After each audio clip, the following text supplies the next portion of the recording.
तर इकडे दादरच्या छत्रपती शिवाजी महाराज पार्कात सुद्धा विद्यार्थ्यांनी आंदोलन केलंय। तुमच्या हातात लाठ्या बंदुका आहेत पण आमच्या हातात तिरंगा आहे आणि हा तिरंगा की तुमची हुकुमशाही जिंकेल हे बघू असा हल्लाबोल उद्धव ठाकरेंनी सरकारवर केलाय।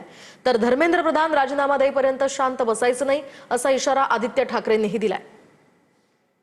मी तमाम देशभक्तांना सांगतोय की दिल्लीमध्ये या पद्धतीने बेछूट पद्धतीने विद्यार्थ्यांवरती लाठी हल्ला झाला, अश्रुधूर वापरला गेला।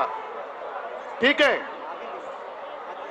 सरकारला इशारा देतोय, तुमच्या हातात बंदुका असतील, तुमच्या हातात लाठ्या असतील, पण आमच्या हातामध्ये हा तिरंगा आहे। या तिरंग्याशी लढत देण्याची आजपर्यंत कोणाची हिंमत झालेली नाहीये। या तुम्ही लाठ्या घेऊन या, बंदुका घेऊन या, आम्ही तिरंगा घेऊन तुमच्या समोर आहोत।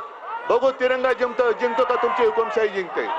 लाठी खाने के बाद क्या आप उनके फ्रेंड बन सकते हो? टीयर गैस झेलने के बाद क्या आप उनके फ्रेंड बन सकते हो?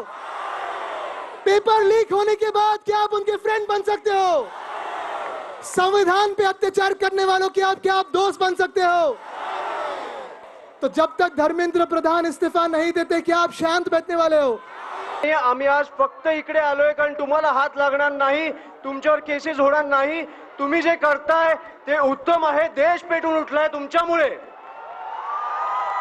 त्याच्यामुळे खूप उत्तम चालू आहे।